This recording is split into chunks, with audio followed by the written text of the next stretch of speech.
ان الذین کفروا سواء علیہم اانذرتہم ام لم تنذرہم لا یؤمنون۔ اللہ رب العزت نے یہاں فرمایا بے شک وہ لوگ جنہوں نے کفر کیا، جو کافر ہوئے، سواء علیہم، ایک ہی بات ہے، آپ ان کے حوالے سے یہ ایک ہی بات ہے، برابر ہے، اانذرتہم، آپ ان کو ڈر سنائیں، ام لم تنذرہم، یا آپ ان کو ڈر نہ سنائیں، ایک ہی بات ہے۔ یعنی جو کافر لوگ ہیں ان کو ڈر سنانا اور نہ سنانا یہ اب برابر ہو چکا ہے، اس میں کوئی فرق نہیں رہا۔ اس کی وضاحت کیا ہے یہ میں عرض کرتا ہوں، اس سے پہلے آپ یہ بات ذہن میں رکھیں کہ کفر کس کو کہتے ہیں؟ ضروریات دین کا انکار کرنا، اس کو کفر کہتے ہیں، جس میں توحید و رسالت، ایمان بالآخرت اور یہ ساری چیزیں اس کے اندر آ جاتی ہیں۔ تو ضروریات دین کا انکار کرنا یہ کفر کہلواتا ہے۔ یہ وہ کافر لوگ تھے جو اللہ تعالیٰ کو، رسول اللہ صلی اللہ علیہ وآلہ وسلم کو نہیں مانتے تھے اور ان کے احکامات کو نہیں مانتے تھے، اس لیے ان کو کافر کہا گیا ہے۔ پھر یہ فرمایا سواء علیہم اانذرتہم، آپ ان کو ڈر سنائیں یا نہ سنائیں، یعنی مطلب یہ ہے کہ آپ نے اپنی ذمہ داری ادا کر لی ہے۔ اے محبوب صلی اللہ علیہ وسلم، آپ کی جو ذمہ داری تھی آپ نے وہ ادا کی، حق تبلیغ ادا کیا، آپ نے ان کو دین کی پیروی کا کہا، آپ نے ان کو دعوتیں دے دے کر ان کو حکم فرمایا، پھر ان کے پاس جا جا کر آپ نے دعوتیں دی ہیں، لیکن آپ کی کثرت کے ساتھ دعوت دینے کو انہوں نے قبول نہیں کیا۔ لہٰذا ہم نے پھر اب یہ کہا ہے کہ اب جو بھی دعوت ہوگی ان کے دل اس کو قبول کرنے والے نہیں ہوں گے۔ لا یؤمنون، یہ ایمان نہیں لائیں گے۔ یعنی اے محبوب صلی اللہ علیہ وسلم، آپ نے اپنا فریضہ جتنا ادا کرنا تھا کر لیا، اب ہم نے دیکھا کہ ان کے لیے اب ہدایت کا کوئی رستہ نہیں ہے، سو ہم نے کہہ دیا کہ آپ ڈر سنائیں یا نہ سنائیں، یہ ایمان لانے والے نہیں۔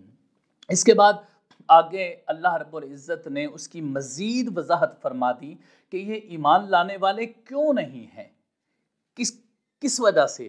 بعض لوگ یہ سمجھتے ہیں کہ شاید رسول اللہ صلی اللہ علیہ وسلم کا جو حق تبلیغ ہے اس کا فائدہ ان کو نہ پہنچ سکا، یعنی آپ ان کو نہ بدل سکے۔ ایسی بات بالکل نہیں ہے، بلکہ یہ ہے کہ آپ نے جب اپنا ذمہ ادا کیا، اور اس کے بارے میں واضح طور پر اور بھی آیات میں موجود ہے کہ آپ نے جو اپنا ذمہ ادا کیا، یہ بھی فرمایا گیا کہ محبوب آپ اپنے آپ کو ان کے پیچھے نہ تھکائیے، تو یہ سارا ذمہ بیان کیا گیا ہے۔ تو اب وہ ایمان کیوں نہیں لا سکتے، اس کی وجہ اللہ تعالیٰ نے ساتھ ہی اگلی آیت کریمہ میں بیان فرما دی ہے۔ فرمایا ختم اللہ علی قلوبہم، اللہ نے مہر لگا دی ہے۔ پتہ چلا کہ اب ان کی ہدایت کا سلسلہ بند ہو چکا ہے ان کے اپنے کرتوتوں کی وجہ سے، کہ ان کو دعوت دی جاتی رہی لیکن وہ اس رستے پر نہیں آئے، ورنہ رسول اللہ صلی اللہ علیہ وسلم کی وہی دعوت تھی نا کہ حضرت ابوبکر صدیق رضی اللہ تعالیٰ عنہ، حضرت عمر بن خطاب رضی اللہ تعالیٰ عنہ، حضرت عثمان غنی رضی اللہ تعالیٰ عنہ، یہ ساری شخصیات ایمان لے کر آئے، حضرت علی مرتضیٰ رضی اللہ تعالیٰ عنہ، دیگر صحابہ کرام ایمان، آپ کی دعوت پر ایمان لے کر، اس کا مطلب ہے کہ آپ کی دعوت اثر انداز ہے، اور جن لوگوں پر نہ ہوئی ان کے، وہ لوگ اپنے کرتوتوں کی وجہ سے اس دعوت کو قبول نہ کر سکے۔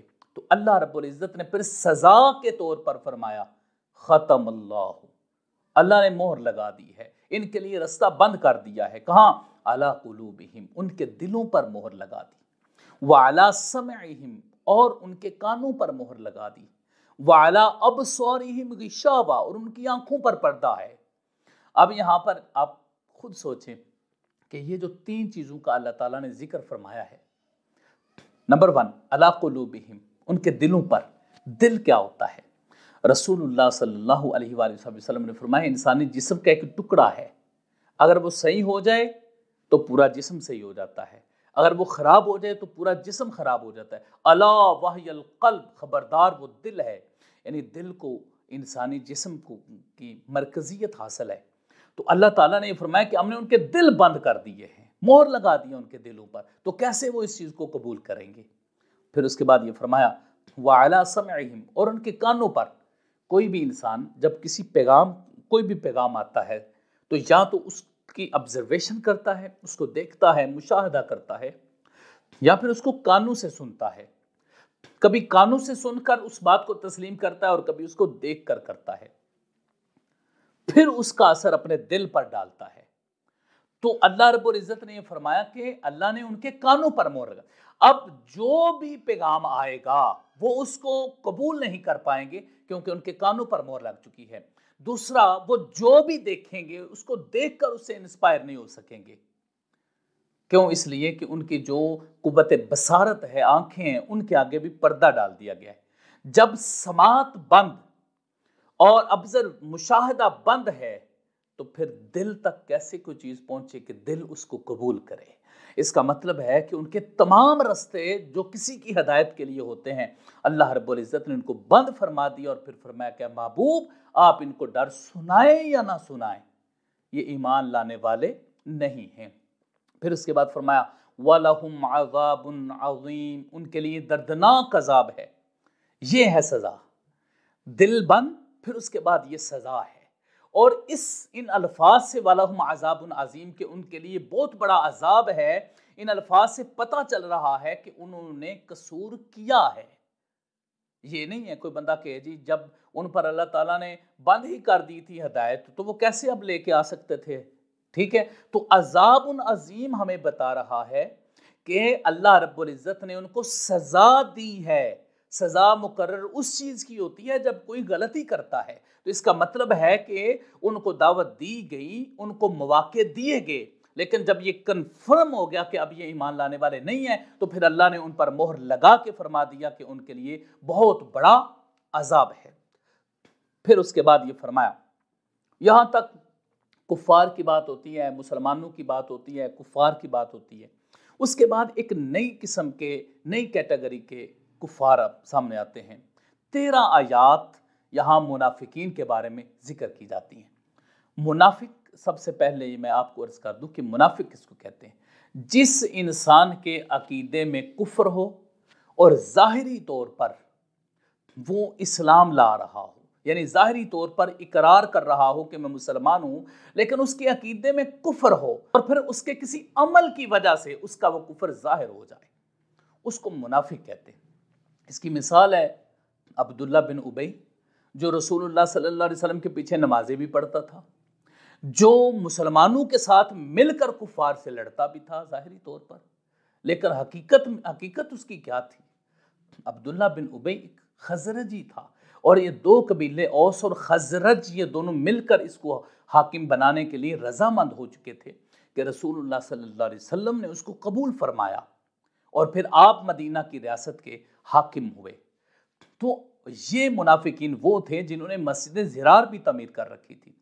مسلمانوں کے پاس آتے تھے تو معاملہ اور ہوتا تھا، جب کفار کے پاس جاتے تھے تو معاملہ اور ہوا کرتا تھا. تو اس لیے ان کو منافقین کہا گیا ہے، اور 13 آیات باقاعدہ طور پر ان کے بارے میں نازل کی گئی. اس جگہ پر وَمِنَ النَّاسِ، اور لوگوں میں سے کچھ وہ ہیں، میں یقول جو کہتے ہیں، آمنا ہم ایمان لائے، باللہ اللہ پر، وبالیوم الآخر اور آخرت کے دن پر. اب یہاں پر یہ بتایا جا رہا ہے کہ لوگوں میں سے کچھ وہ ہیں جو یہ کہتے ہیں، یعنی ان کی زبان اقرار کرتی ہے اس بات کا کہ وہ ایمان لے کر آگے ہیں اللہ پر اور آخرت کے دن پر. پھر ساتھ ہی فرمایا وما ہم بمؤمنین، اور وہ ایمان لانے والے نہیں ہیں. یعنی ان کا جو اقرار ہے زبان کے ساتھ، وہ تو کہتے ہیں ہم ایمان لے کر آئے، جب ان کی حرکتیں دیکھیں تو کافروں کے ساتھ جا کر کافروں کے ہو جاتے ہیں. ان کے حرکتیں دیکھیں تو مسلمانوں کے ساتھ نماز پڑھ کے پیچھے جا کے پراپوگنڈا شروع کر دیتے ہیں، اسلام کی مخالفت کرتے ہیں، رسول اللہ صلی اللہ علیہ وسلم کی مخالفت کرتے ہیں، رسول اللہ صلی اللہ علیہ وسلم کے صحابہ کی مخالفت کرتے ہیں. ان کی یہ پریکٹسز ان کے کفر کو واضح کرتی ہیں کہ زبان سے وہ کہتے ہیں کہ ہم بندہ مومن ہیں، لیکن جب حقیقت میں ان کی پریکٹسز، ان کے اعمال کو دیکھا جاتا ہے تو ان میں ایمان والی کوئی ایسی صورت، کوئی ایسی چیز نظر نہیں آتی. تو فرمایا وما ہم بمؤمنین، وہ ایماندار نہیں. یہاں پر ایک بات اللہ نے فرمایا واللہ علیم بذات الصدور، اللہ سینوں کی باتوں کو جانتا ہے. اب یہاں پر اللہ تعالیٰ نے اپنے محبوب صلی اللہ علیہ وسلم کو یہ بتایا ہے کہ یہ لوگ جو آ کر آپ سے ایمان کا اقرار کرتے ہیں، کہتے ہیں کہ ہم مومن ہیں، تو یہ مومن نہیں ہیں، یہ ایمان لانے والے نہیں ہیں. تو رسول اللہ صلی اللہ علیہ وسلم پر تو پھر ہر چیز واضح تھی کہ جو بندہ آیا اور آ کر کہتا جی میں ایمان لے کر آیا ہوں، تو حضور علیہ الصلوۃ والسلام پر واضح کر دیا جاتا کہ یہ جو آپ کو کہہ رہا ہے کہ ایمان لے کر آیا ہوں، یہ آپ پر ایمان نہیں لے کر آیا۔ پھر اس کے بعد فرمایا یخادعون اللہ، یہ اللہ کو دھوکہ دیتے ہیں۔ بعد نے مفسرین کرام نے یہ بھی فرمایا کہ یہاں اصل عبارت تھی یخادعون رسول اللہ، یہ رسول اللہ صلی اللہ علیہ وسلم، انہوں نے اس لیے عبارت کا اضافہ کیا ہے کیونکہ وہ بنیادی طور پر تو سامنے جو بات کرتے تھے وہ تو رسول اللہ صلی اللہ علیہ وسلم سے کرتے تھے اور ان کو اپنے ایمان کا دھوکہ دینا چاہتے تھے، تو اللہ تعالیٰ نے اس کو واضح کر دیا۔ اللہ تعالیٰ کو تو وہ دھوکہ دے نہیں سکتے، تو یہ ایک نسبت ہے ان کی پریکٹسز کی، ان کے اعمال کی، کہ وہ ایسا کرنا چاہتے ہیں۔